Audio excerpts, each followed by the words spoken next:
Doit-on être extraverti pour animer un podcast? Est-ce mieux d'être introverti plutôt? Je vous donne ma réponse dans les prochaines minutes. Les médias sociaux en affaires est votre rendez-vous hebdomadaire pour en connaître davantage sur les différents réseaux sociaux et les plateformes de création de contenu dans un contexte d'affaires. Chaque semaine, je, Amélie Delobel, répondrai à une question thématique qui vous permettra d'appliquer concrètement ces conseils pour votre entreprise.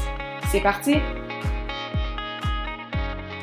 Salut et bienvenue sur les médias sociaux en affaires, épisode 60, le 6e de ce défi J'envoie pour débuter l'année 2022 en force.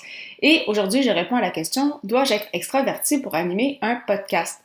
Alors, tout d'abord, en fait, qu'est-ce que j'ai à dire? C'est non, vous n'avez pas à être extraverti pour animer un podcast. Vraiment, le podcasting est fait pour tout le monde. Donc, est-ce que les extravertis aiment faire du podcast? Oui, probablement, mais les introvertis également, donc c'est vraiment fait pour tout le monde. J'en suis d'ailleurs la preuve parce que, contrairement des fois à ce que certains peuvent peut-être penser, puisque j'anime de podcasts, j'en suis déjà plus de 200 épisodes, vraiment, je suis de nature très introvertie, mais justement, ce que j'aime beaucoup du podcast, c'est le fait qu'on puisse parler, qu'on puisse s'exprimer, livrer un message, sans nécessairement avoir à penser au niveau vidéo, qui est selon moi une petite coche de plus, surtout au niveau du montage et de la préparation. Donc, vraiment, ça dépend des personnes. Donc, si vous vous dites « Ah, je suis quelqu'un de gêné, je pense pas vraiment que le podcast soit fait pour moi » ou « Ah non, je n'ai pas une voix radiophonique », vraiment, c'est vraiment pour tout le monde. Et surtout, c'est que vous allez vous améliorer au fil du temps, vous allez prendre confiance. C'est normal que vous ne soyez pas satisfait de vos premiers épisodes, je vous confirme que j'ai réécouté récemment des épisodes plus anciens, en fait, dans mes premiers d'athlète entrepreneur. Donc, on retourne à l'hiver, printemps 2019.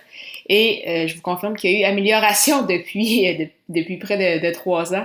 Donc, heureusement d'ailleurs, donc vraiment, vous allez prendre en confiance, vous améliorer. Donc, il n'y a aucun souci à ce niveau. Et finalement, en fait, le plus important, c'est vraiment d'être vous-même. Donc, de ne pas se fier au podcast que vous écoutez. Parce que justement, quand on écoute des podcasts, on trouve que la personne est bonne. On se dit, hey, wow, cette personne-là est rendue à 200 podcasts, 300 podcasts, ou cette personne-là anime plusieurs podcasts.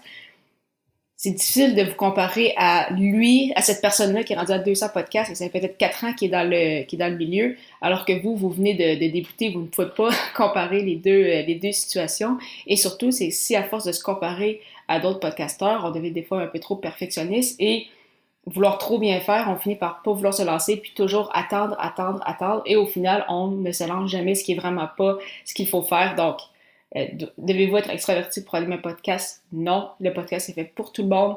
Inquiétez-vous pas, vous allez vous améliorer au fil du temps, vous allez prendre confiance et vraiment, soyez important d'être vous-même. C'est normal de se tromper un peu, c'est normal de faire des erreurs. Il n'y a vraiment aucun souci à ce niveau. Le plus important, c'est vraiment de vous lancer. En lien avec la création de contenu, vous aimeriez lancer votre blog ou podcast, mais vous ne savez pas par où commencer. Je vous propose mon guide gratuit, Le pouvoir de la création de contenu, qui vous livrera les premières étapes pour démarrer votre aventure dans la création de contenu. Pour le télécharger, simplement vous rendre au amidelebel.com/guide. Lors du 61e épisode, je répondrai à la question « Quelle est la limite entre le contenu gratuit et payant? » Au plaisir de vous y retrouver!